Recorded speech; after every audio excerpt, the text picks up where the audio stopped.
بالله من الشيطان الرجيم. بسم الله الرحمن الرحيم. الحمد لله رب العالمين والعاقبة للمتقين والجنة للمؤمنين والنار للمنافقين. الحمد لله الذي جعلنا من المتمسكين بولاية علي بن أبي طالب وأولاده المعصومين.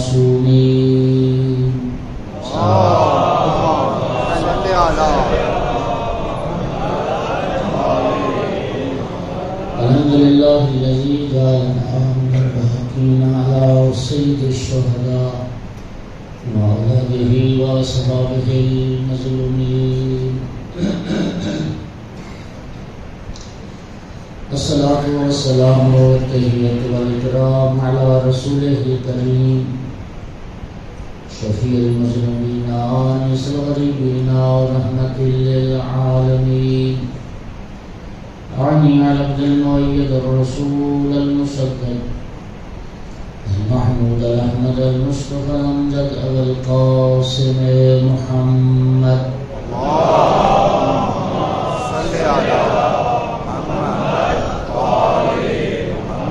الصلاة والسلام والتحية والإكرام على آله الطيبين الطاهرين المعصومين المنتجبين المنتخبين المظلومين، واللعنة الدائمة على أعدائهم الملومين من عداوتهم إلى قيام يوم الدين وبعد يوم الدين. أما بعد، قال سبحانه وتعالى في كتابه المجيد: بسم الله الرحمن الرحيم. قل لا أسألكم عليه أجرا إلا المودة في القربى. صلوات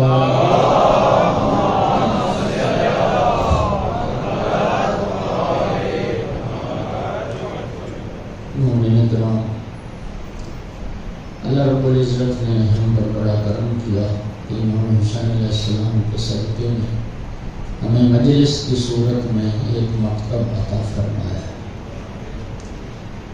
دنیا کے کسی مذہب اور مسلک میں تولیہ دین اور ترویج دین کا ایسا مؤثر ذریعہ نہیں ہے جیسا اللہ نے امام حسین علیہ السلام کے صدقے میں ہمیں عطا فرمایا ہے۔ اس مجلس کی بنیاد ایمن نے رکھی، اس مجلس کو فروغ ایمن نے دیا، اور یہ مجلس نگاہ اہل بیت میں کتنی اہمیت رکھتی ہے اس کا اندازہ آپ امام صادق علیہ السلام کے فرمان سے لگا سکتے ہیں۔ آقا نے فرمایا: میں پسند کرتا ہوں کہ ہر 15 قدم کے فاصلے پر ہمارے محب مل بیٹھیں اور ہمارا ذکر کریں۔ نبی کریم صلی اللہ علیہ وآلہ وسلم نے اس مجلس میں صلوات سارے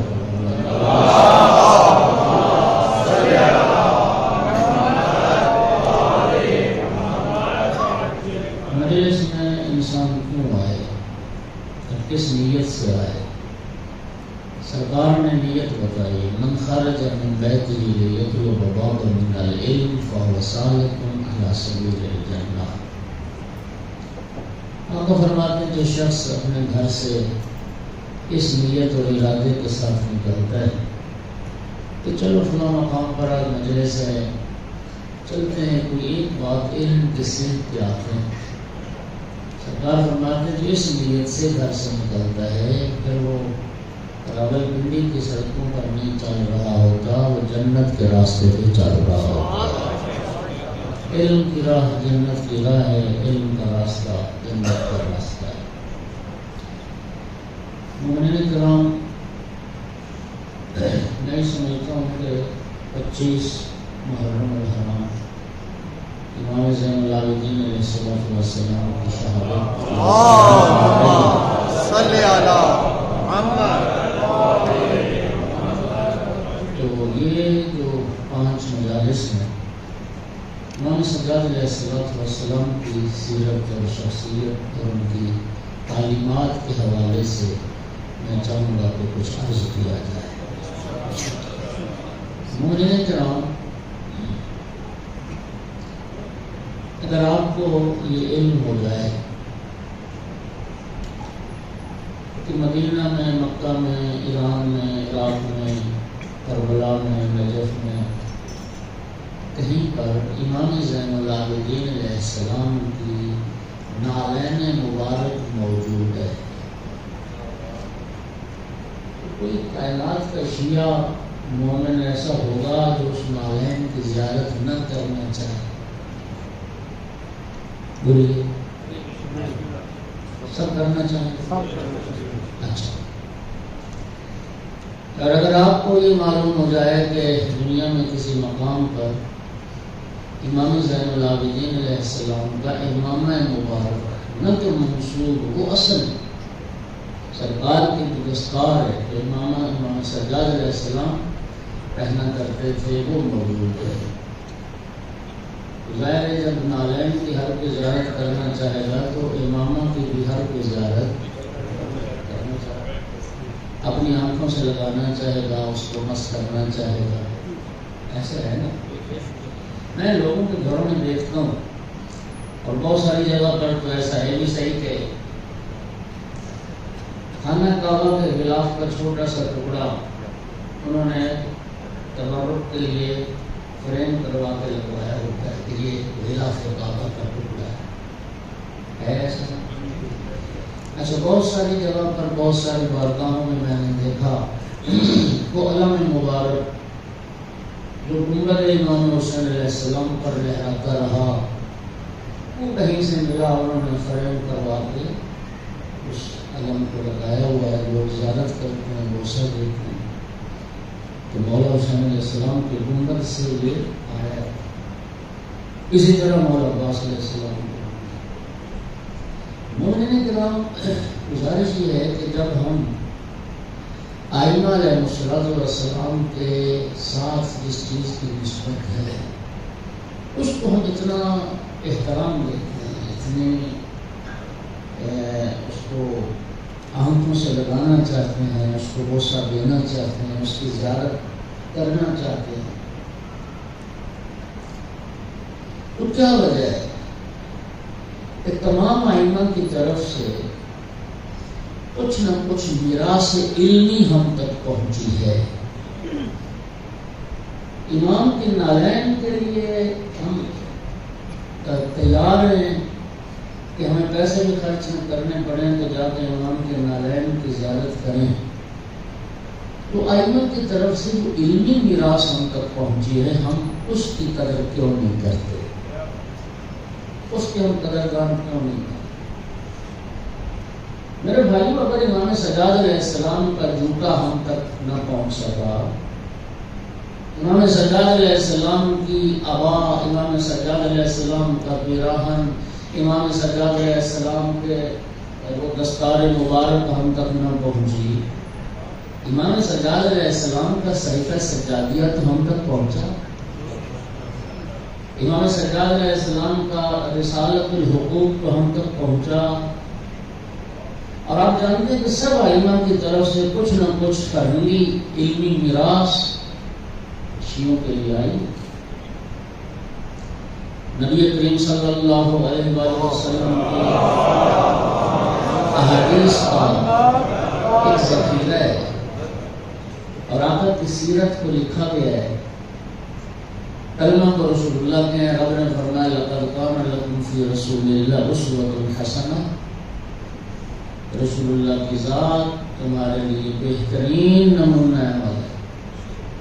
آقا کی سیرت و سنت پر سینکڑوں ہزاروں کتابیں لکھی گئی، ہم نے میرا خیال ہے کسی بھی چھوٹی یا بڑی کتاب کا جو آقا کی سیرت پر وہ شاید مطالعہ نہیں کیا، کچھ نصیب مدری نے کیا، ہمارے علماء نے بہت کچھ لکھا سرکار کی سیرت۔ امیر المومنین علیہ السلام کے کلام کو علماء نے محفوظ کیا، غرر الحکم کی صورت میں محفوظ ہے، نہج البلاغہ کی صورت میں محفوظ ہے، اس کے علاوہ نہج البلاغہ تو سید رضی نے تعریف کی تھی، وہ تو تھوڑا سا کلام تھا۔ مستدرک نہج البلاغہ، اس نہج البلاغہ جیسی 10 جلدیں کلام امیر المومنین کو لوگوں نے جمع کیا اور ہم نے مطالعہ نہیں کیا نہج البلاغہ کا اور اس کی قدر نہیں کرتے ہیں. توجہ ہو رہی ہے؟ ہم نعرے لگانے پہ بھی مقابلہ کرتے ہیں.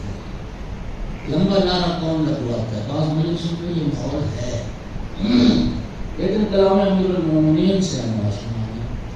نہج البلاغہ کے سائز اور حجم کی کتاب ہے، یہ بھی ہم نہیں جانتے.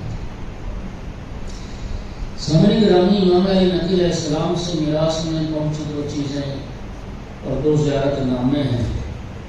ایک زیارت جامع کبیرہ، امام حاجی علیہ السلام کی طرف سے جو میراث میں پہنچا، اور یہ زیارت جامع کبیرہ یہ معرفت امامت کا دائرۃ المعارف ہے، انسائکلوپیڈیا ہے. ایک امام کے اختیارات کیا ہیں، امام کی دائرہ حکومت کیا ہے، دائرہ ولایت کیا ہے. یہ زیارت نامہ یہ معرفت نامہ ہے. تو ہر معصوم کی ولادت اور شہادت پر پڑھنے کا حکم ہے. اور ہمارے علماء میں سے شیخ اعظم انصاری رضوان اللہ تعالیٰ علیہ وہ تاکید فرماتے تھے کہ ہر مومن کو کم از کم ہفتے میں ایک دن زیارت جامع کبیرہ کو پڑھنا چاہیے. اور کم از کم مومنین میں تو یہی کہوں گا خدا کے لیے ایک بار زندگی میں پڑھ لو ترجمے کے ساتھ، تاکہ پتہ چلے کہ ایک امام کی شان کیا ہے، امام کا مقام کیا ہے، امام کا دائرہ کار کیا ہے. یہ ہم نے کبھی نہیں پڑھا. حالانکہ کسی بھی گزارات کو بھی جاتے رہتے ہو، کسی بھی امام معصوم کی بارگاہ میں زیارت کا سب سے افضل جو طریقہ ہے نا بارگاہ امامت میں سلام پیش کرنے کا اور عرض ادب اور عرض عقیدت کا، وہ زیارت جامع کبیرہ ہے. اور امام نے یہ تعلیم ہی اسی لیے فرمائی. دوسری زیارت امام علی نقی علیہ السلام نے جو اپنے شیعوں کے لیے چھوڑی ہے وہ زیارت الغدیر ہے. 18 ذی الحج کو عید غدیر والے دن مولا امیر المومنین علیہ السلام کا زیارت نامہ امام حاجی علیہ السلام نے تعلیم فرمایا، اور شاید ہم میں سے بہت ساروں نے وہ بھی نہیں پڑھا ہے. اس زیارت کے نامہ میں امام حاجی علیہ السلام نے قرآن مجید سے وہ آیات اور پیغمبر گرامی اسلام کی زبان مبارک سے وہ احادیث جو امیر المومنین علیہ السلام کی شان میں ہیں، وہ زیارت نامہ پورا مناقب امیر المومنین کا ایک باب ہے، جس میں امام علیہ السلام نے ان آیات اور ان روایات اور احادیث کو ذکر کیا. یہ امام کی میراث. امامین صادقین علیہ السلام سے ایک عظیم ذخیرہ احادیث کا عالم الحمدللہ ہم تک پہنچا. اسی طرح مومنین کرام امام سجاد علیہ السلام کی میں نے یہاں ایک ویڈیو وائرل بھی ہوا فیس بک پہ، یہاں جو کچھ شریف ہے نا جنوبی پنجاب میں نقوی سادات کے جد اعلیٰ کی قبر مبارک ہے، جلال الدین سرخپوش کا. تو وہاں پہ وہ دکھا رہے تھے کہ اس وقت جو موجودہ ان کے گدی نشین ہے، نسبت ہے خدا جانے میں تائید کرتا ہوں، میں رد کرتا ہوں، وہ بات سنا رہا ہوں. تو وہاں پہ انہوں نے وہ ایک بہت بڑا زنجیر بھی سنبھال کے رکھا ہوا. تو زائرین کو جو اسپیشلی ان کے زائرین آتے ہیں ان کو دکھاتے ہیں کہ امام سجاد علیہ السلام کو جو زنجیر پہنایا گیا تھا وہ یہ زنجیر ہے جو ہمارے پاس ہے. لوگ وہ زنجیر جو دشمنوں نے پہنایا، لوگوں نے اسے بھی محفوظ کر کے رکھا ہے اور اس کی وزارت کرتے ہیں. اور خدا کے لیے جو تعلیمات محمد والے محمد ہیں، جو امام سجاد علیہ السلام نے ہماری نجات کے لیے دنیاوی اخروی کامیابی کے لیے جو تعلیمات دی، جو 2 کتابیں امام سجاد علیہ السلام نے ہم تک چھوڑی، اس کا کوئی تعارف نہیں کرواتا، اس کی کوئی زیارت نہیں کرتا، اس کی کوئی زیارت نہیں کرواتا. زنجیروں کی زیارت کرواتے ہیں کہ یہ زنجیر امام کا ہے، اور پھر لوگ اس کو چوم رہے ہوتے ہیں، اس زنجیر کو چوم رہے ہوتے ہیں. پھر چومنے کی وجہ تو سمجھ آتی ہے وہ پہنانے والوں کی نسبت سے نہیں چوم رہے ہوتے، اسے پہنایا گیا شاید اسی کی نسبت سے چوم رہے ہوتے ہیں. لیکن میری عرض کرنے کا مقصد یہ ہے کہ ان زنجیروں سے بھی زیادہ قیمتی امام علیہ السلام کی وہ دو کتابیں ہیں جو تشیع کی ہدایت، اہل تشیع کی راہبری اور رہنمائی کے لیے امام نے بھیجی ہیں اور امام نے چھوڑی ہیں، اور ہم ان سے آشنا نہیں ہیں۔ دو چیزیں، ایک سلوات پڑھو ذرا سارے حضرات،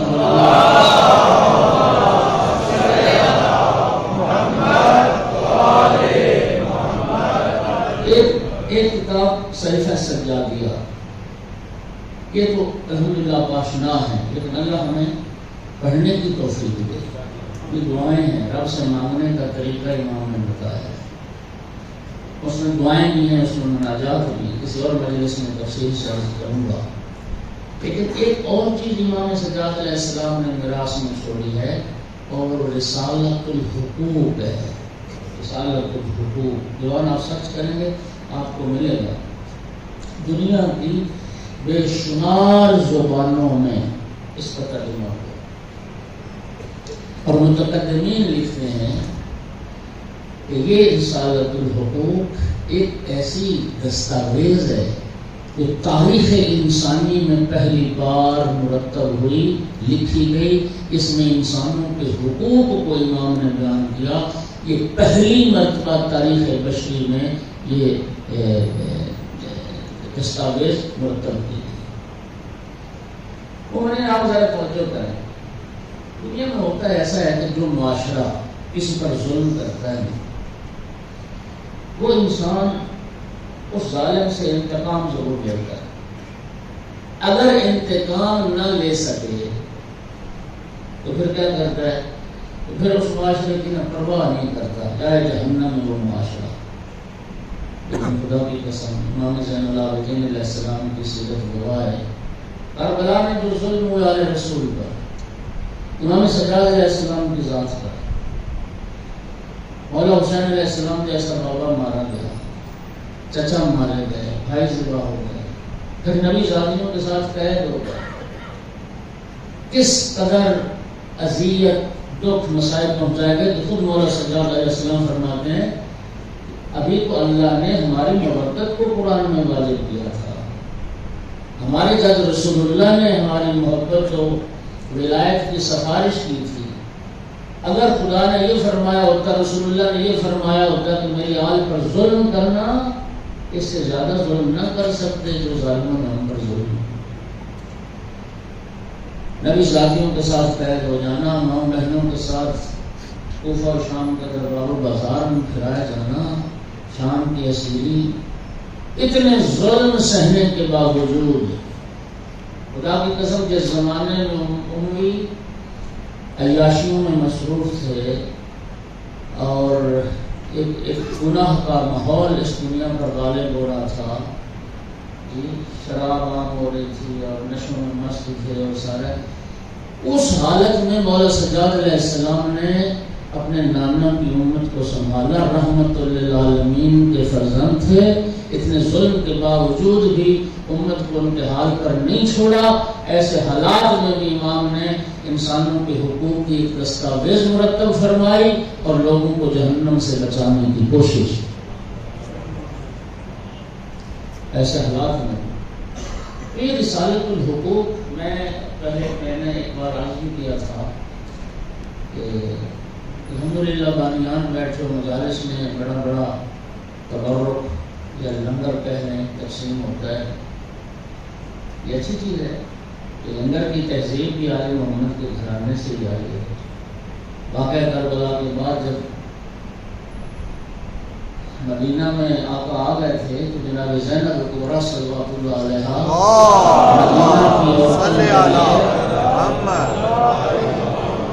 مدینہ کی عورتوں کے لیے درس دیتی،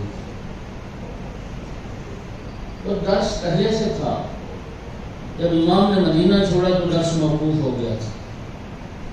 احکام اسلام بھی عورتوں کے لیے بیان کرتی تھی، معارف قرآن بیان کرتی تھی، ان کے مخصوص احکام بیان کرتی تھی۔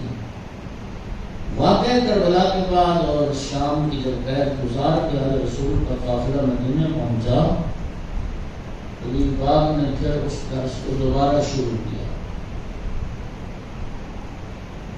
اور اب وہ درس اس کا عنوان بدل گیا، اب وہ درس قرآن یا درس فقہ نہ رہا بلکہ مجلس امام حسین میں تبدیل ہو، کیونکہ اس مجلس میں بی بی پاک صلوات اللہ علیہا کوفہ اور شام کربلا کے حالات واقعات کی بھی چشمدید گواہ تھی، یہ بھی وہ بیان فرمائی۔ آج الحمدللہ عزادارو آپ کی حالت یہ ہے، کربلا کا ذکر ہے، شہیدان کربلا کا تذکرہ، آپ کی آنکھوں میں آنسو آ جاتے ہیں۔ آپ ذرا سوچیں اس وقت اس مجمع میں تاثیر و تاثر کا عالم کیا ہوگا، کس قدر تاثیر ہوگی کہ جب بھائی کے قتل کی چشمدید گواہ، جب بہن امام حسین علیہ السلام کے مسائل کو اور کوفہ و شام کے حالات کو، کربلا کی مصیبتوں کو بیان کرتی ہوگی تو کیا کیفیت ہوگی۔ دیا کرتی تھی مسکرات، امام سجاد علیہ السلام اس مجلس میں جو مسکرات آتی تھی ان کے لیے ستو کا شربت تیار کرتے تھے۔ اندر کی بات آئی ہے میں اس طرح ستو کا شربت، اور ستو کا شربت کی وجہ کیا تھی؟ ستو کی تاثیر یہ ہے کہ یہ آنسو پیدا کرتا ہے، یعنی امام سجاد علیہ السلام ایک ایسے مشروب کا اہتمام کرتے تھے مجلس میں آنے والی ان خواتین کے لیے جن سے ان کے آنسو بنے اور نہیں بھر کے میرے مظلوم بابا پر روئیں اور مظلوم کربلا کو گریہ کریں۔ یہ تہذیب آل محمد کے گھرانے سے، لیکن میرے عرض کرنے کا مقصد یہ ہے کہ یہ ایک چھوٹا سا رسالہ ہے، رسالۃ الحقوق، جس میں 50 حق امام نے بیان کیے، 50 حق۔ یہ بھی ترجمے کے ساتھ اردو میں بھی موجود ہے، ایک چھوٹا سا کتابچہ ہے، کوئی اہل خیر آگے بڑھے، یہ علمی میراث آل محمد کی لوگوں تک پہنچنی چاہیے۔ کسی مجلس میں یہ پرنٹ کروا کے چھپوا کے لوگوں میں تبرک کے طور پر تقسیم کر دی جائے تو اس سے بھی یقیناً محمد و آل محمد کی اشاعت ہوگی، امام سجاد علیہ السلام کی روح خوش ہوگی۔ ایک سلوات پڑھ دیں سارے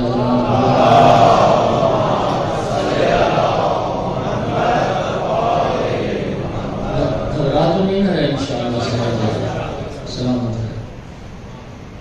امام سجاد علیہ السلام، یہ جو میں رسالۃ الحقوق عرض کر رہا ہوں، ہمارے جو قدیمی ترین منابع ہیں ان میں ابن شعبہ حرانی نے تحف العقول میں، تحف العقول میں اس سارے رسالے کو ذکر کیا، اور شیخ صدوق رضوان اللہ تعالی علیہ نے اپنی تینوں کتابوں میں امام سجاد علیہ السلام کے اس رسالۃ الحقوق کو ذکر کیا ہے۔ ملا یعظہ الفقیر میں یہ موجود ہے، شیخ صدوق کی کتاب خصال 2 جلدوں میں اس میں بھی یہ موجود ہے، شیخ صدوق کی کتاب امالی اس میں بھی موجود ہے، اور ہمارے ایک علم رجال کے جو جاننے والے عالم دین انہوں نے بھی اپنے علم رجال کی کتاب میں بھی اس کو ذکر کیا ہے، اور یہ مستند متواتر معتبر ترین ایک دستاویز ہے، اور شیخ صدوق رضوان اللہ علیہ نے سند کے ساتھ ذکر کیا ہے۔ در حقیقت یہ امام سجاد علیہ السلام نے ایک خط لکھا تھا اپنے ایک شیعہ کے نام، اپنے چاہنے والے کے نام، جس میں امام علیہ السلام نے اس کو ان حقوق کی طرف توجہ دیا ہے۔ میں ہمیشہ کہتا ہوں علم کا مرحلہ پہلے ہوتا ہے، عمل کا مرحلہ بعد میں ہوتا ہے۔ علم ہوگا تو عمل ہوگا، علم نہیں ہوگا تو عمل کہاں سے ہوگا۔ آج میں سمجھتا ہوں کہ اگر ہم عمل میں پیچھے ہیں، کوتاہی ہے ہماری، اس کی وجہ یہی ہے کہ علم ہم تک نہیں پہنچا، اور خود یہ بات امام رضا علیہ السلام نے فرمائی ہے۔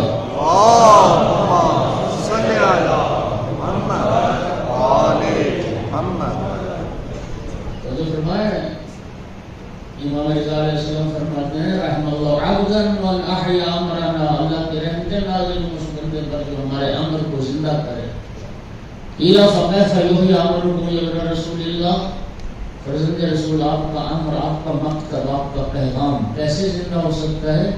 فرمایا یتعلم علومنا ویعلمها الناس، ہمارے علوم سیکھو، دنیا کو سکھاؤ۔ اس کے بعد یہ دعا فرمایا لو علم الناس محاسن کلامنا لاتبعونا، اگر دنیا ہمارے کلام کے حسن کو جان لیتی، آل محمد کے کلام کا حسن لوگ پہچان لیتے تو یقیناً ہماری اتباع بھی کرتے۔ اس کا نتیجہ کیا نکلا؟ اس کا نتیجہ یہ نکلا کہ اگر ہم اتباع میں پیچھے رہ گئے، اس کی ایک وجہ یہ ہے کہ کلام اہل بیت وہ کما حقہ نہیں پہنچ پایا لوگوں کا۔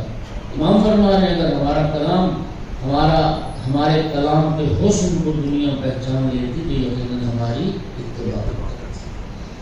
تو سامعین گرامی، ابو حمزہ سیوالی کے نام سے آپ آشنا ہیں، انہوں نے پھر اس رسالۃ الحقوق کو روایت کیا ہے۔ اب دیکھتے ہیں ان 3-4 دنوں میں کتنے حقوق ہیں جو میں عرض کر سکتا ہوں۔ ایک صلوات بلند آواز سے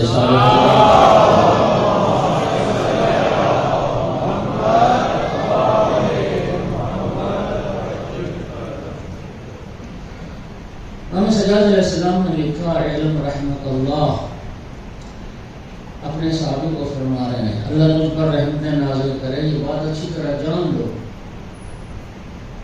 کہ ان للہ علیک حقوقا محیطۃ بقا، کہ اللہ رب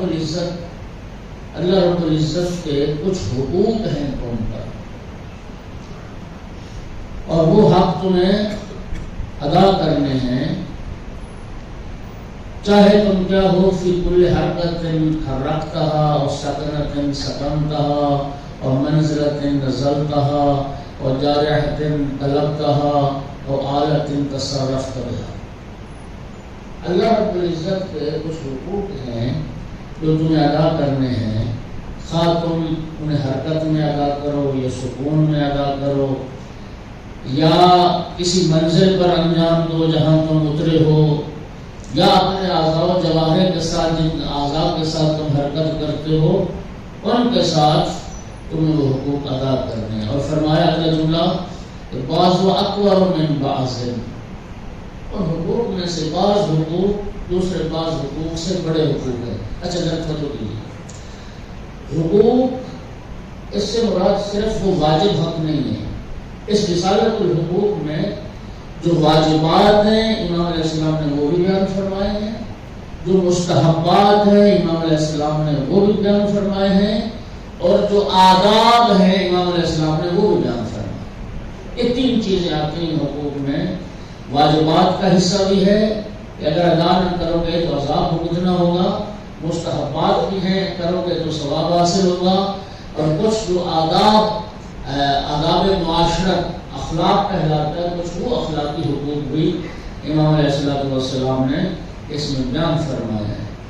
لیکن امام فرماتے ہیں کہ اکبر حقوق حقوق اللہ علیہ، سب سے جو بڑا حق ہے نا حقوق میں سے وہ اللہ کا حق ہے۔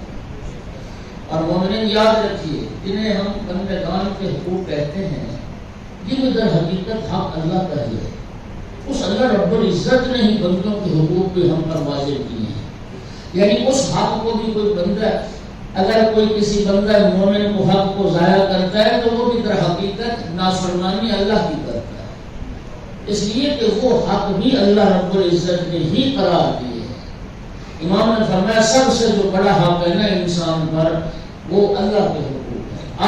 آج کی مجلس میں شاید وقت تمام ہو جائے گا، پہلا حق جو امام نے فرمایا نا وہ اللہ کا حق ہے۔ اللہ کے حقوق سے ہی امام نے حق بتانے شروع کیے۔ آپ صلوات پڑھو اور میں عرض کرتا ہوں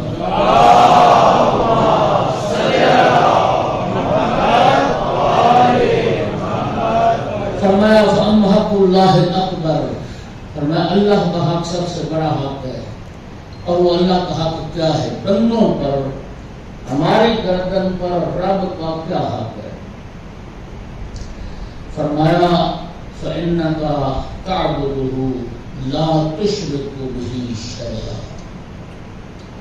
اللہ رب العزت کا جو حق اس عبد کی گردن پر ہے وہ کیا ہے کہ اللہ کی عبادت کرو اور اللہ کے ساتھ کسی کو شریک نہ بناؤ۔ بندگی پروردگار اور شرک سے بچنا. اور فرمایا امام علیہ السلام نے اگر تم یہ بندگی اخلاص کے ساتھ انجام دو گے تو پھر یاد رکھو اللہ نے اپنی ذات پر واجب کر دیا ہے کہ دین اور دنیا کے تمام معاملات کا وہ کفیل بھی ہوگا، وہ حافظ بھی ہوگا. خلوص کے ساتھ جب تم اللہ کی بندگی کو انجام دو گے اور رب کے ساتھ کسی کو شریک نہیں بناؤ گے، امام فرماتے ہیں اللہ نے اپنی ذات پر یہ واجب کر لیا ہے کہ اپنے اس مخلص بندے کے دنیا اور آخرت کے تمام امور اور تمام معاملات کی کفالت بھی کرے گا اور تمام معاملات میں اپنے بندے کی حفاظت بھی کرے گا. بندگی امام زین العابدین علیہ السلام کے لیے میں سمجھتا ہوں یہ خمسہ ہے.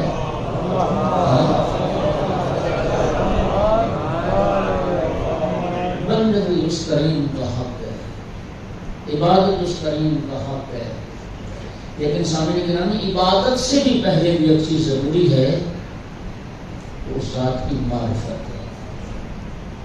اللہ کی وَمَا خَلَقْتُ الْجِنَّ وَالْإِنسَ إِلَّا لِيَعْبُدُونَ جو غالباً اس کا ترجمہ ہے سب کو یاد ہے. آپ آل محمد علیہ السلام نے جس آیت کی تفسیر کی ہے فرماتے ہیں یعبدون یعرفون کے معنی میں ہے. اگر یعبدون یعرفون کے معنی میں ہو تو پھر معنی کیا بنے گا؟ اللہ فرماتا ہے میں نے جن و انس کو اس لیے پیدا کیا تاکہ وہ میری معرفت حاصل کریں. اصل چیز معرفت ہے اور اسی مفہوم کی تائید کرتی ہے وہ حدیث قدسی جس میں ارشاد ہوا کنت کنزا مخفیا فاحببت ان اعرف وخلقت الخلق کرو.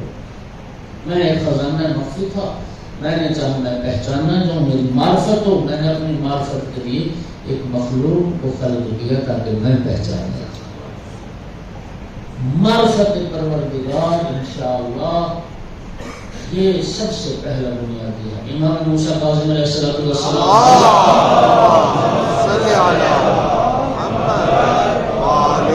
حدیث مبارک فرماتے ہیں وجدت علم الناس كله في اربع، چار چیزوں میں میں نے ساری کائنات کا علم پایا. چار چیزوں میں پہلا ان تعرف ربک، اور میں اپنے رب کو پہچانوں، اللہ کی معرفت حاصل کرو، یہ سب سے بنیاد.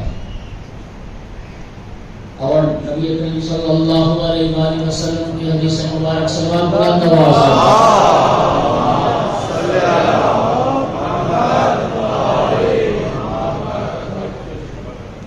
اول علم معرفت الجبار، انہیں بات حدیث ابتدائی علم اول علم اللہ کی معرفت ہے. اور نہج البلاغہ میں مولانا میر نے کیا فرمایا اول الدین معرفتہ، ابتدائی دین اول دین اللہ کی معرفت.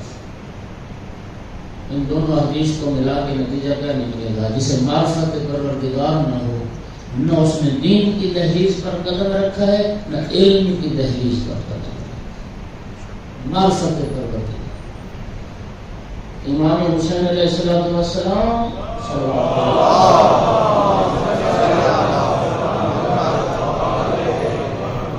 شب عاشور اپنے اصحاب کو خیموں میں جمع فرما کے جو خطبہ ارشاد کرنا ہے، ایک منزل پر پہنچتا ہے.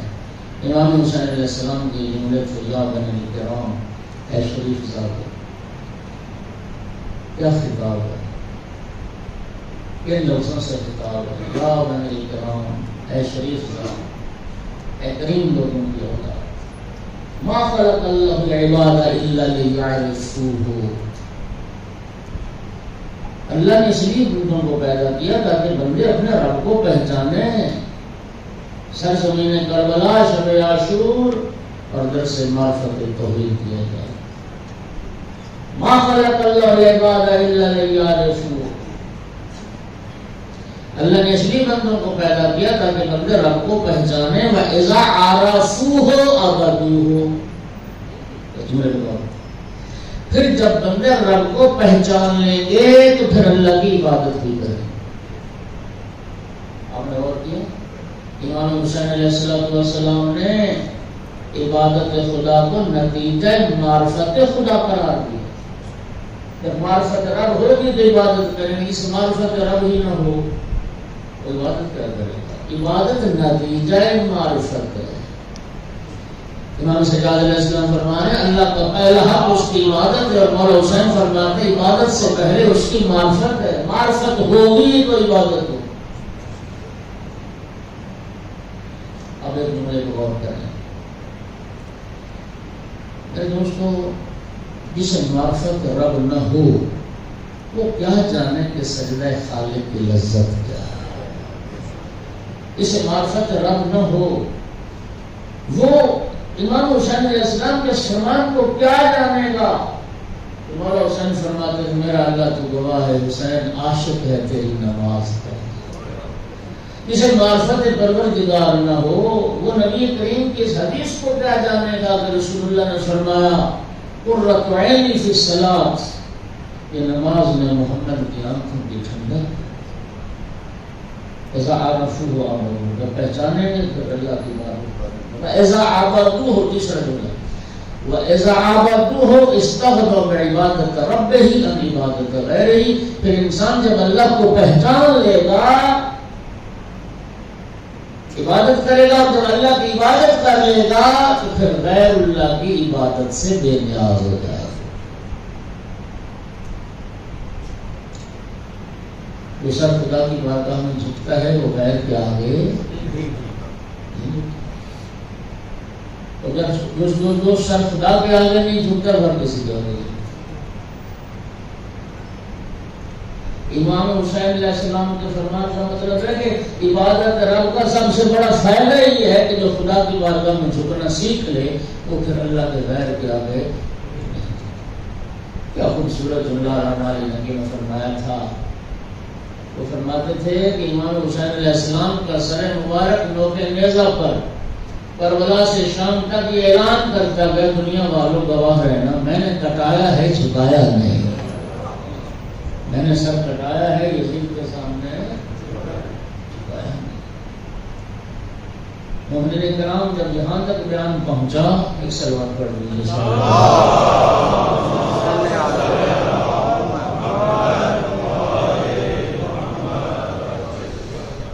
ماشاءاللہ علماء کرام ہیں یہ سارے تشریف لائے ہیں میری حوصلہ افزائی کے لیے.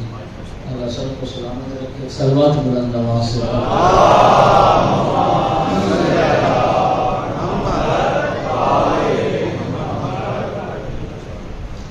جب یہاں تک بیان پہنچا ایک جانثار نے عرض کی اپنا رسول اللہ ما معرفت التوحید. فرزند رسول یہ اللہ کی معرفت سے مراد کیا ہے اور رب کی معرفت کیوں کر ہو سکتی ہے؟ اب سنیں. فرمایا معرفت التوحید اور حسین علیہ السلام کو معرفت التوحید یعنی معرفت اہل کل زمان امامہم الذی یجب علیہم طاعتہ. توحید کی معرفت سے مراد ہے کہ لوگ زمانے کے اپنے زمانے کے اس ایمان کو پہچانیں، اس ایمان کی معرفت حاصل کریں جس ایمان کی اطاعت اللہ نے لوگوں پر واجب کرا. امام شناسی خدا شناسی کا ذریعہ ہے، معرفت امام معرفت خدا کا ذریعہ ہے.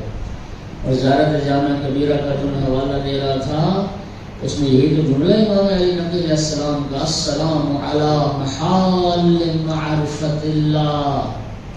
میرا سلام آل محمد آپ پر جو معرفت خدا کے مقامات ہیں، جو محل معرفت خدا ہیں. خدا کو پہچانو گے پھر اللہ کی عبادت بھی کرو. امام سجاد فرماتے ہیں پہلا حق اللہ کی عبادت. اور جوانوں ایک بات یاد رکھو، جو بندہ نماز نہیں نہ پڑھتا اور بڑا خوش ہے تو کس بات پر خوش ہے؟ نماز نہ پڑھ کے خوش ہے، اللہ کو بندگی کی توفیق نہیں اور خوش ہے. اللہ کی قسم اس سے بڑی سزا کوئی نہیں ہو سکتی رب کی طرف سے کہ اللہ نے اپنے ذکر کی لذت اس سے چھین لی. خدا نے اپنے ذکر کی لذت سے اسے محروم کر دیا. اقیم الصلاۃ لذکری، اللہ قرآن میں فرماتا ہے یہ نماز اس کا ذکر کو قائم کرنا ہے۔ مومنین کرام اس سے بڑی سزا کیا ہے؟ ائمہ کی دعاؤں میں جملہ ہے اللہم اذقنی حلاوت ذکر کا۔ امام سجاد علیہ السلام کی دعا ہے اے اللہ اپنے ذکر کی مٹھاس مجھے چکھا، اپنے ذکر کی شیرینی، اپنے ذکر کی مٹھاس سے مجھے آشنا کر۔ سامنے گرامی جو بندگی سے محروم ہے وہ اللہ کے غضب میں ہے، پروردگار چاہتا نہیں ہے کہ اس کا سر اس کی بارگاہ میں جھکے۔ عبادت اور دوسری چیز فرمایا حق خدا یہ ہے کہ کسی کو اس رب کا شریک نہ بنایا جائے۔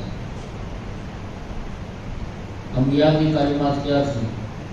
قولوا لا الہ الا اللہ تفلحوا، قائل ہو جاؤ۔ علامہ علی نقی نے یہ ترجمہ کیا ہے، بڑا خوبصورت ترجمہ۔ فرماتے ہیں قولوا لا الہ الا اللہ تفلحوا کا یہ معنی نہیں ہے کہ زبان سے کہو کہ اللہ کے سوا کوئی الہ کی عبادت نہیں ہے تو کامیاب ہو جاؤ گے۔ فرماتے ہیں زبان سے کہنا نہیں، قولوا لا الہ الا اللہ کا معنی ہے قائل ہو جاؤ کہ اللہ کے سوا کوئی الہ کی عبادت نہیں۔ اب جب بندہ قائل ہوتا ہے تو پھر اپنے اعضاء و جوارح کا ساتھ قائل ہوتا ہے۔ شریک رب کا نہ بننا۔ اس لیے رسول اللہ نے فرمایا افضل الذکر لا الہ الا اللہ، سب سے افضل ذکر اس بات کا اقرار کہ اللہ کے سوا کوئی لائق عبادت۔ اور نبی کریم نے ارشاد فرمایا، توجہ دیجیے گا، فرمایا کہ من قال لا الہ الا اللہ مخلصا دخل الجنہ، جس نے خلوص کے ساتھ صدق کے دل سے، دل کی گہرائیوں سے پڑھ لیا لا الہ الا اللہ، اقرار کر لیا کہ میں اللہ کے سوا کسی کو لائق عبادت نہیں جانتا،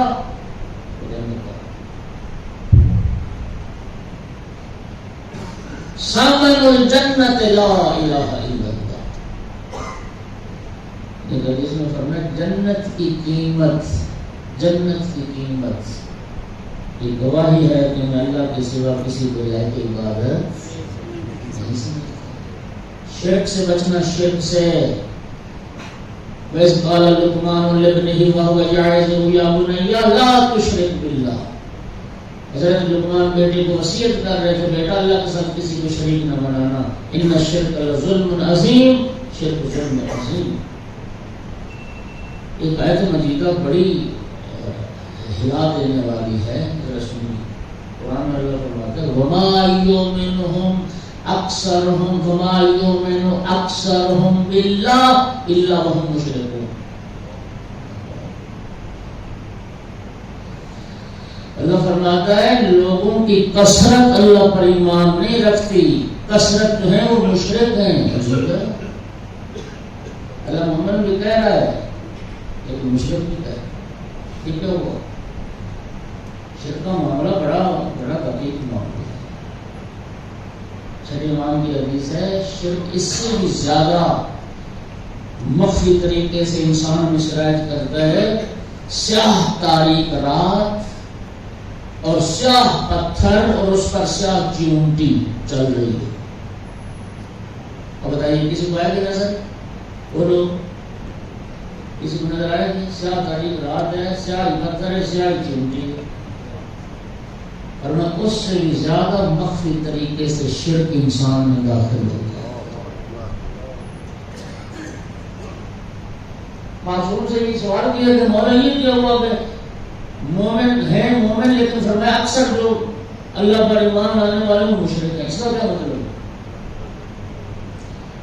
فرمایا اس کا مطلب یہ ہے کہ زبان سے تو کہتے ہیں مومن ہیں لیکن عمل سے شرک کا ارتکاب کرتے ہیں۔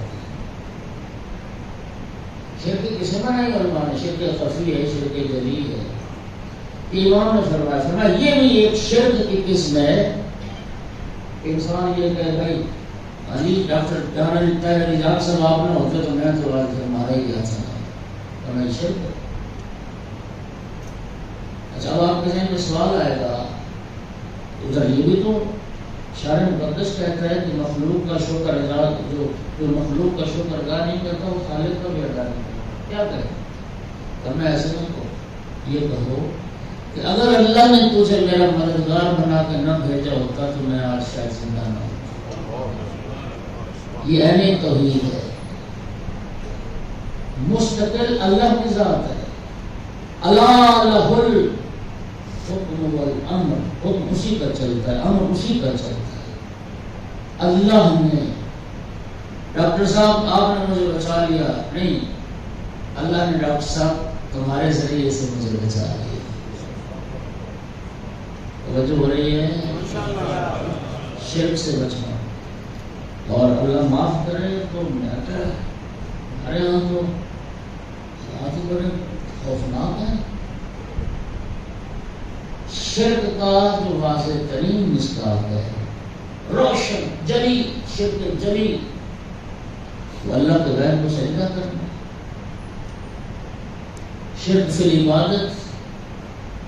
دیکھیں نا، لا الہ الا اللہ، اشہد ان لا الہ الا اللہ، میں گواہی دے رہا ہوں اللہ کے سوا کوئی لائق عبادت نہیں، زبان سے گواہی یہ ہے، اور سجدہ اللہ کے غیر کو کر رہا ہے۔ قبروں کو سجدے ہو رہے ہیں۔ آج کل تو پھر انٹرنیٹ کا زمانہ ہے، پیروں کو پیر نہیں ہوتے، مرشد والے، ان کو سجدے لائنیں لگا کے بیٹھے ہیں، ان کے قدموں میں سجدے، اس سے بڑا مشکل کام ہے۔ گھوڑے کو سجدہ ہو، عقیدت ہے، للہ یسجد من فی السماوات ومن فی الارض۔ میں عرض کیا کرتا ہوں، اگر اللہ کے غیر کو سجدہ جائز ہوتا نا تو پھر نبی پاک کی ذات تھی، اس کو سجدہ ہو سکتا، اور اگر رسول اللہ کی ذات کو سجدہ جائز ہوتا نا، خدا کی قسم مولا علی علیہ السلام سب سے پہلے سجدہ کرتے ہیں۔ انہی ہستیوں نے بتایا کہ اللہ کے غیر کو سجدہ، اور آپ حضرات متوجہ ہو رہے ہیں۔ اب وقت ہوتا کیا ہے، خرابی کسی ایک بندے کی ہوتی ہے، پورا مذہب بدنام ہوتا ہے۔ دشمنوں کا تو کام ہے پروپیگنڈا کرنا، دشمن کو تشہیر کرے گا، تمہاری کمزوریوں کو دنیا کو دکھائے گا کہ شیعہ ایسا کرتے، شیعہ ایسا کام کرتے ہیں۔ اگر کوئی مشرک ہمارے اندر آ کے ایسا کر رہا ہے تو پھر وہ مشرک آیا ہے، وہ شیعہ تو نہیں ہے، شیعہ تو توحید پرست ہوتے ہیں۔ ہم نے جو عقیدہ توحید لیا انہیں ہستیوں سے، یہ امام سجاد علیہ السلام کا رسالت الحقوق ہے، اور پہلا حق امام سجاد علیہ السلام یہ بتا رہے ہیں کہ اللہ کے ساتھ کسی کو شریک نہ بنانا، اور اللہ کی بندگی سب سے پہلا حق ہے، اور سب سے بڑا حق اللہ کا حق۔ ہمارے ایمان نے کب شرک کی اجازت دی؟ حضرات، بعض حضرات کے مزارات پہ جاتے ہیں تو وہاں جاتے سجدہ کر لیتے ہیں۔ یاد رکھو، اگر سجدہ امام معصوم کے لیے ہے تو شرک کر رہے ہو، اور اگر سجدہ اس لیے کر رہے ہو اللہ کی ذات کو سجدہ کر، میرا اللہ تیرا شکر ہے تو نے مجھے امام رضا علیہ السلام کی زیارت کی توفیق عطا فرمائی۔ یہ شرک نہیں ہے، یہ عبادت ہے۔ یہ قصد اور نیت کہ اللہ نے مجھے والی کربلا کی زیارت نصیب کی اور میں سجدہ شکر ادا کروں، شریک نہ بنانا رب سے۔ ان اللہ قرآن پاک میں سورہ نساء میں 2 مقام پر یہ آیت ہے، بالکل ایک جیسا جملہ، ان اللہ لا یغفر ان یشرک بہ ویغفر ما دون ذلک لمن یشاء۔ اللہ شرک کو معاف نہیں کرے گا، شرک کے علاوہ جتنے گناہ ہیں وہ رب جس کے چاہے گا معاف فرمائے گا۔ بس زیادہ زحمت نہ دو، میں آج تھوڑا سا لیٹ ہو گیا تھا، پہنچ گیا تھا، ٹریفک پوری طرح جام تھی، آ تو گیا تھا، میں نے کہا پیسے کے بیمار میں ایک بار میں پڑھ لیتا ہوں تو فرمان پڑھ لیں، تو کل سے انشاءاللہ کوئی تاخیر نہیں ہوگی، آپ ہر وقت تشریف لائیں گے، آپ کو اللہ کا فرمان دو جملے سے مصیبت کا اظہار ہے۔ مولا امام حسین علیہ السلام کے عزاداری سب علماء، فقہاء، ائمہ نے، فقہاء کی بات کے بعد میں ائمہ نے کس قدر زور دیا امام حسین علیہ السلام پر بویا جائے۔ پتہ نہیں آپ احباب متوجہ ہیں یا نہیں، علماء کرام کی موجودگی میں جملہ کہہ رہا ہوں، سب ائمہ کا حق منانا چاہیے، سب ائمہ کے غم میں غم زدہ ہونا چاہیے، لیکن رونے کا حکم صرف مولا حسین علیہ السلام نے دیا۔ وَعَلَى مِثْلِ الْحُسَيْنِ فَلْيَبْكِ الْبَاكُونَ، رونے والوں کو چاہیے کہ حسین پر روئیں۔ امام حسین پر دیا کیا خوبصورت مولا ہماری نبی نے فرمایا تھا، وہ فرماتے ہم نہ روتے حسین کو اگر انہیں رونے دیا گیا ہوتا جن کا حق تھا رونے کا۔ امام حسین علیہ السلام کو رونے والوں کی کمی نہیں تھی۔ زینب و کلثوم و رقیہ جیسی بہنیں تھیں، فاطمہ و سکینہ جیسی بیٹیاں تھیں، رباب جیسا حرم تھا، سید سجاد جیسا بیٹا تھا۔ کربلا میں کب رونے دیا گیا؟ ادھر سر کٹ کے لوگ نیزہ پہ سوار ہوا، شمرکس کا فوج کا لے کے خیموں میں آ گیا۔ کربلا سے کوفہ سے شام تک علی کی بیٹی پانی کی پیاسی نہ رہی، بھائی کو رونے کی پیاسی۔ جب بھی موقع ملتا تھا نا، سید سجاد سے ہی پوچھتی تھی، سجاد بیٹا ان ظالموں سے پوچھ میں بھائی کو رو دوں؟ رائے نہ تو شرم نہ کیا کرو، اللہ گواہ ہے، چھٹے امام کی حدیث ہے۔ ابن وہب کہتا ہے امام صادق علیہ السلام کی خدمت میں گیا، امام سجدے میں تھے اور سجدے کے قدم کی دعا ہے جو ابن وہب نے نقل کی کہ امام صادق علیہ السلام سجدے میں دعا کر رہے تھے۔ اس دعا کا ایک جملہ یہ تھا، میرا اللہ ان آوازوں پر رحم کر جو میرے جد حسین کے غم میں بلاتے ہو، ان آوازوں پر رحم کر جو میرے جد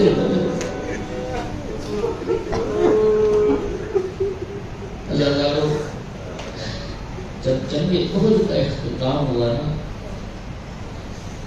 یزید کی دادی نے سید الشہداء جناب حمزہ کی لاش کا غسلہ کیا۔ غسلہ کرنا جانتے میت کے اعضاء کاٹ لینا۔ نبی کریم کی وصیت ہے کہ نہج البلاغہ میں بھی مولا امیر المومنین نے ضرب لگنے کے بعد وصیت دے دی، رسول اللہ کی اس وصیت کو مولا علی نے بھی وصیت کے طور پر بیان فرمایا۔ سرکار نے فرمایا کہ ایاکم والمسلم ولو بالقلب العقور، ایک کاٹنے والا باولا کتا بھی مر جائے نا تو اس کا بھی مسلح نہ کرو۔ مسلح کرنا کہتے ہیں میت کے اعضاء کاٹ لینا۔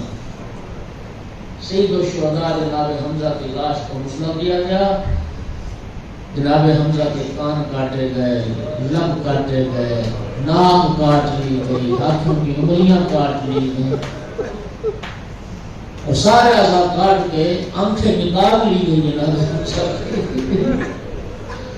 ملونے نے گلے کا ہار بنایا، آتش انتقام نہیں بجھی، پھر جناب حمزہ کے سینے کو چیر ڈالا، پھر جگر کو نکالا، چبانا چاہا، حکم خدا سے پتھر ہو گیا تھا، چبا نہ سکی۔ یہ حالت ہو گئی جناب حمزہ کی لاش کی۔ رسول اللہ جب آپ جانتے ہیں کہ جنگیوں میں رسول اللہ خود زخمی ہو گئے تھے، پھر کفار مشرکین چلے گئے، سرکار نے فرمایا کوئی جائے اور میرے چاچا حمزہ کی خبر لائے۔ بس صحابہ کرام اٹھے، میدان احد میں لاشوں کو دیکھتے دیکھتے جب جناب حمزہ کی لاش کو پہچان لیا، لیکن جب حالت دیکھی نا کسی صحابی میں ہمت نہ ہوئی، رسول اللہ کو کیا بتائیں ہم نے حمزہ کو کس حال میں دیکھا ہے۔ بالآخر خود رسول اللہ اٹھے، میدان احد میں تشریف لائے اور لاشوں کے درمیان اپنے چچا کی لاش کو پہچانا۔ صحابہ کرام کا بیان ہے اتنی بلند آواز سے ہوئے رسول اللہ چیخیں مار مار کے اپنے چچا حمزہ کی لاش پر گریا کیا۔ اتنی بلند آواز سے ہم نے پیغمبر کو پہلے روتے نہیں دیکھا۔ شہدائے احد کی خبر مدینہ پہنچی، جناب حمزہ کی سگی بہن رسول اللہ کی پھوپھی جناب صفیہ، پتہ چلا نا میرا بھائی حمزہ مارا گیا، پھر صفیہ بیٹھ نہیں سکی، کنیزوں کو ساتھ لیا، بنی ہاشم کی مستورات کو ساتھ لیا، میدان احد کا رخ کیا۔ رسول اللہ چچا کی لاش پر کھڑے تھے، دور سے اپنی پھوپھی کو آتے ہوئے دیکھا، اپنے ساتھیوں سے فرمایا میرے ساتھیوں میری پھوپھی آ رہی ہے، اب آئے گی اپنے بھائی کی لاش پر، لیکن میرے چچا کی لاش اس قابل نہیں ہے کہ کوئی بہن بھائی کے حال میں دیکھ کر برداشت کرے، کسی کے پاس کوئی چادر ہو تو میرے چچا کی لاش پہ ڈال دے تاکہ بہن بھائی کو اس حال میں نہ دیکھے۔ ایک چھوٹا سا ٹکڑا ملا، سر و سینہ پہ ڈالا تو پاؤں ننگے رہ گئے تھے، پنڈلیاں کٹی ہوئی تھی، پاؤں کٹے ہوئے تھے۔ فرمایا جلدی سے پتے اور گھاس وغیرہ اکٹھا کر کے لاش چھپا دی۔ لاش چھپا دی تھی، سرکار آگے بڑھے، پھوپھی کا استقبال کیا۔ میں پھوپھی اماں میں جانتا ہوں آپ اپنے بھائی حمزہ کی لاش کو ڈھونے آئے۔ پھوپھی اماں میں آپ کو آپ کے بھائی کی لاش پر لے جا کر لیکن ایک وعدہ کریں کہ اپنے بھائی کی لاش سے چادر نہیں ہٹانی ہے آپ نے۔ اجرکم علی اللہ متوجہ ہو گیا۔ میں عرض کروں یا رسول اللہ، احد کے میدان میں ایک بہن کو بھائی کی لاش نہ دیکھنے دی، یا رسول اللہ کیا محرم کربلا میں ہوتے، یا رسول اللہ کربلا میں بھی ایک بہن بھائی کی لاش پر آئی تھی۔ اللہ تعالیٰ یہ صفیہ نہیں تھی، یہ فخر صفیہ تھی۔ جناب صفیہ آئی تھی، ہاتھ آزاد تھے، علی کی بیٹی آئی ہاتھوں میں رسیلہ تھے۔ جب صفیہ آئی تھی سر میں ردا موجود تھی، جب علی کی بیٹی آئی سر پہ چادر پہ تھی۔ اللہ تعالیٰ جناب حمزہ کے تو آزاد کاٹے گئے، حضرت رسول کی حالت کیا تھی؟ سر کٹ کے نیزے پہ سوار ہو چکا، بدن پہ گھوڑے دوڑ چکے، سینے اور کمر کی ہڈیاں ریزہ ریزہ ہو گئی، اور بھائی کی لاش پہ کھڑے ہو کے پوچھتی تھی آقا حسین، میرا بھائی حسین تو ہے رات کے ابروں میں زہرا، علم زہرا تجایا حسین تو ہے۔ الا لعنت اللہ علی القوم الظالمین وصلی اللہ علیہ وسلم۔